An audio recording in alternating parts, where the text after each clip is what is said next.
Bom dia, meus irmãos. Hoje nós vamos estudar a última das lições desse trimestre e no próximo ano estaremos todos na nossa classe, no nosso templo, com a ajuda de Deus. Vamos orar para iniciar a nossa classe nesta manhã. Deus, nosso Pai, estamos aqui na Tua presença e pedimos a Tua orientação, a Tua direção, para que entendamos as Tuas palavras, falemos as Tuas palavras e em tudo possamos honrar e glorificar o Teu nome santo. Nos transforme, Senhor Deus, pela Tua palavra e nos ajude a fazer a Tua vontade. Nos guia em tudo, perdoa os nossos pecados, pois é em nome de Jesus por quem oramos agradecidos. Amém. Muito bem, irmãos. Na semana passada nós estudamos nessa série Ídolos do Coração, uma lição muito importante que era como guardar o coração, e não ter erigido esses ídolos tão comuns ou simplesmente matá-los de inanição por não praticarmos as suas obras. E hoje nós vamos estudar uma lição muito importante que é sobre o senhorio de Cristo e que complementa os nossos estudos. O texto indicado é Filipenses 2, do 5 ao 11, texto muito conhecido que passo a ler nesse momento. Filipenses 2, do 5 ao 11, que diz assim: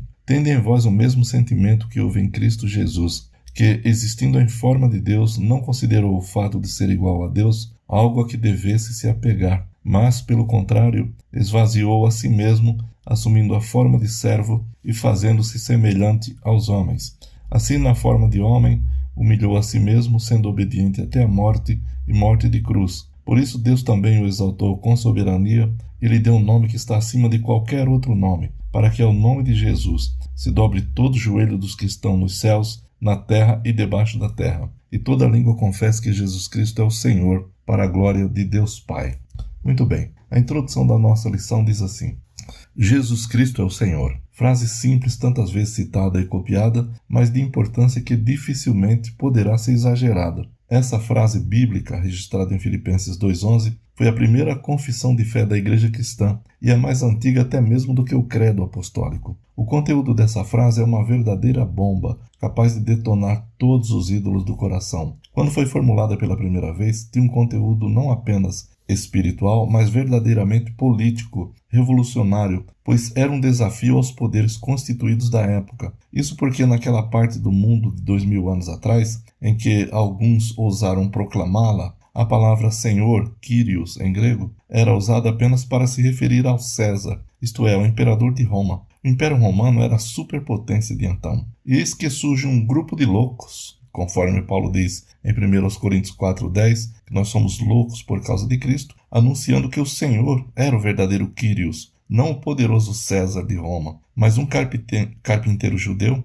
que fora executado na cruz por ordem do império. É importante observar que naquela época apenas criminosos de alta periculosidade e que não eram cidadãos romanos eram crucificados. Os seguidores desse homem tiveram a ousadia de sair por toda a parte anunciando que o crucificado ressuscitara dos mortos. Por conta dessa mensagem, enfrentaram humilhações e não poucos foram mortos. O anúncio que eles fizeram, além de ainda hoje ecoa e precisa ser relembrado. Jesus, o Messias, não é apenas um milagreiro, solucionador de problemas, como se fosse uma espécie de gênio da lâmpada, nada disso. Ele é o Senhor. Esse é o nosso lema e o nosso tema da lição de hoje. Parece simples, mas é muito mais desafiador e exigente do que se possa imaginar. A Epístola aos Filipenses é curta, pode ser lida em poucos minutos. É de uma beleza e uma singeleza que dificilmente poderão ser rivalizadas. A cidade de Filipos, onde se localizava a comunidade cristã que recebeu esta carta,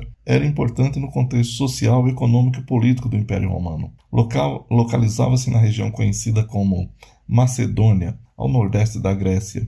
O livro de Atos relata os acontecimentos dramáticos envolvidos na organização da comunidade cristã naquela cidade. Atos 16, do 11 ao 40, nós vamos ver quando Paulo e Silas começam a evangelizar aquela cidade, eles foram finalmente presos. E foi a primeira família a se converter, foi uma família de uma vendedora de púrpura chamada Lídia, era da cidade de Tiatira, estava em Filipos. E a segunda família foi a do carcereiro de Filipos, que Paulo inclusive batizou naquela mesma noite em que houve o terremoto no cárcere, e o carcereiro, querendo suicidar, fez a seguinte pergunta: Senhor, que devo fazer para ser salvo? E Paulo disse: crê no Senhor Jesus Cristo e será salvo tu e a tua casa. E naquela mesma noite, o Paulo e Silas foram retirados da cadeia, foram levados à casa do carcereiro, ele convidou seus parentes e tal, e Paulo pregou, e eles se converteram e Paulo os batizou. A igreja de Filipos nasceu ali dessas duas famílias. Uma leitura da carta mostra que alguns conflitos, no entanto, estavam acontecendo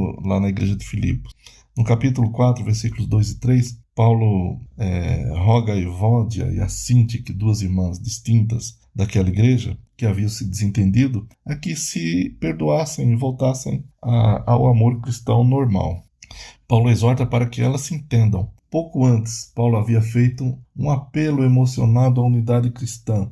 Nos versículos 27 a 30 do capítulo 1, Paulo disse: somente portai-vos de modo digno do evangelho de Cristo, para que, quer eu vá e vos veja, quer esteja ausente, ouça acerca de vós que permaneceis firmes num só espírito, combatendo juntos com uma só alma pela fé do evangelho, e que em nada estáis atemorizados pelos adversários. Para eles isto é sinal de perdição, mas para vós de salvação, isso vem de Deus. Pois por amor de Cristo vos foi concedido não somente crer nele, mas também sofrer por ele, tendo o mesmo combate que já vistes em mim e que agora sabeis que está em mim. Então Paulo faz esse apelo àquelas duas irmãs e à igreja por unidade, porque a igreja de Cristo, para sobreviver, precisa ter unidade. E, aliás, o Senhor Jesus Cristo, no capítulo 7 de João, quando ele ora pela sua igreja, pelos seus discípulos, ele pede ao Pai que nós sejamos todos unidos como ele é unido ao Pai, que sejamos um como ele é um com o Pai. Então a unidade cristã é extremamente necessária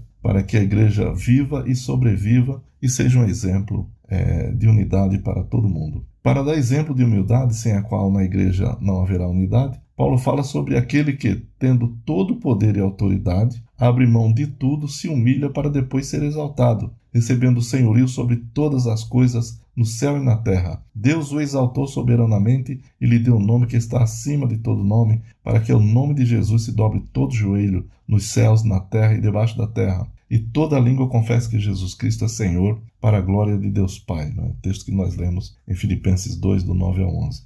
A teologia de tradição reformada usa o texto de Filipenses 2, do 5 ao 11, e outros textos mais também, para falar dos dois estados de Cristo, isto é, o estado de humilhação, versículos 6 a 8, e o estado de exaltação, nos versículos 9 a 11. O que queremos dizer quando afirmamos Jesus Cristo é Senhor? Evidentemente, não há como esgotar a matéria como o estudo de hoje, mas estudaremos alguns pontos que nos são sugestivos para a vida. Então a lição traz o seguinte tópico, e o primeiro deles para nossa reflexão: o Senhor que exerceu o seu senhorio de forma diferente. O texto de Filipenses diz que antes de ser exaltado, Jesus foi humilhado. Em sua argumentação, Paulo diz que Cristo Jesus assumiu a forma de servo, versículo 7. Isso aponta para a encarnação, isto é, a vida humana do Messias. Os evangelhos são unânimes em dizer que Jesus foi um servo. Marcos 10, 45, por exemplo. Na véspera de sua execução, ele se humilhou a ponto de lavar os pés dos seus próprios discípulos, conforme nós lemos no capítulo 13 de João, versículos 1 a 17. Em sua narrativa, Lucas diz que o mestre se posicionou junto aos seus discípulos não como quem manda, mas como quem serve. Lucas 22, 24 a 27. A lição extraída desses textos é clara. Jesus é um Senhor diferente porque serve. Ele não se posiciona como explorador ou dominador dos seus seguidores. Antes se apresenta como modelo porque lidera servindo, e ao servir, lidera.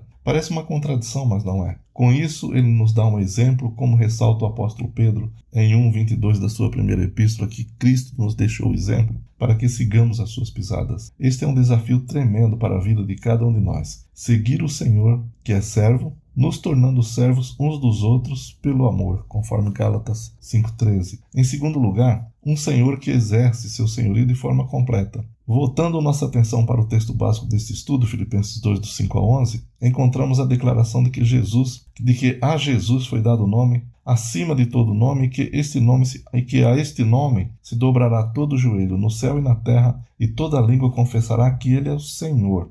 Paulo aponta para o senhorio cósmico, isto é, universal de Cristo. Esta afirmação pode soar exagerada. Afinal, quando olhamos à nossa volta, vemos tantos sinais que apontam para outras direções: guerras, corrupções, violência, devastação ambiental, desprezo dos valores básicos da fé cristã, enfim, tantas coisas negativas que podemos até ficar abalados. Mas diante de tanta coisa má, a mensagem cristã permanece a mesma. Jesus é o Senhor, que exerce o seu senhorio sobre todas as coisas. Nada escapa ao senhorio de Cristo. Essa mensagem é encontrada no Apocalipse, que fecha com chave de ouro a revelação bíblica. Jesus Cristo é Rei dos Reis e Senhor dos Senhores. Apocalipse 9, 11 e 16. O cristão deve ter como marca de sua vida a esperança. O mal não terá a última palavra. Não percamos a fé, nem a esperança, nem o amor. Cristo é o Rei de toda a glória, conforme está no Salmo 47, 2. Em terceiro lugar, um Senhor que exerce seu senhorio na vida pessoal de cada discípulo. Jesus é apresentado nas páginas do Novo Testamento não apenas como Senhor universal, mas também como Senhor pessoal. Cada cristão tem de submeter a vida a Ele. A propósito, o Novo Testamento o chama muito mais vezes de Senhor do que de Salvador. A tradição da piedade cristã popular enfatiza muito Jesus Salvador. O problema é quando se esquece do Cristo Senhor. Reduzir a obra de Cristo ao seu papel de Salvador não é um exercício fiel ao espírito do Novo Testamento. Deve-se ressaltar, porém, que o senhorio de Cristo é exigente. Um estudo do Sermão do Monte, Mateus capítulo dos 5 ao 7, mostra como o discipulado, isto é, o compromisso de seguir Jesus, é mais do que simplesmente receber bênçãos e graças. O discipulado, ou o discípulo, é desafiado a obedecer a Jesus em tudo. O Senhor nos chama para que tomemos a cruz, Está em Lucas 9, 23, 14, do 25 ao 33.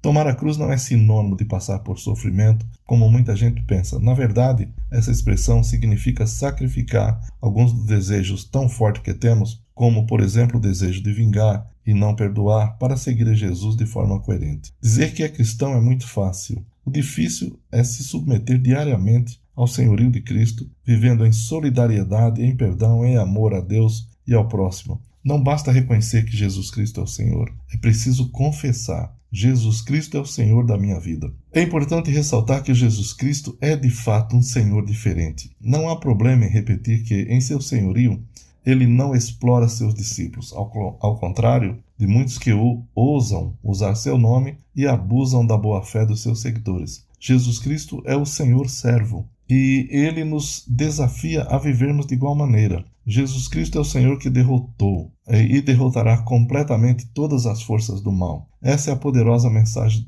dos últimos 4 capítulos do Apocalipse. Jesus Cristo é o Senhor individual, que age na vida de cada um que se chama pelo seu nome. Levada às últimas consequências, essa experiência habilita o discípulo a dizer como Paulo: porque eu, mediante a própria lei, morri para a lei a fim de viver para Deus. Estou crucificado com Cristo, logo já não sou eu quem vive, mas Cristo vive em mim. E esse viver que agora tenho na carne, vivo pela fé no Filho de Deus, que me amou e a si mesmo se entregou por mim. Gálatas 2, 19 e 20. Diante disso, somos desafiados e motivados a buscar dia a dia uma submissão de verdade ao senhorio de Cristo e não apenas de palavra. A única maneira para se destronar e destruir os ídolos do coração é reconhecendo que Jesus Cristo é o Senhor e que a Ele devemos nos submeter incondicionalmente. Bem, meus irmãos, esta é a última lição desse trimestre e espero que tenhamos sido instruídos e desafiados a viver a vida que agrada a Deus, com essas lições. E a partir do próximo domingo, já em janeiro, nós iremos estudar o livro do Apocalipse, mas aí de forma presencial. Creio em Deus que estaremos juntos e seremos, como sempre, muito abençoados com o estudo da sua palavra. Então, meus irmãos, até domingo no nosso templo. Que Deus vos abençoe, vos ajude, vos guarde de todo mal, vos dê um Natal e um Ano Novo muito, muito abençoado, repleto da sua presença, da sua graça. Fiquem com Deus, meus irmãos. Um grande abraço a todos. Amém.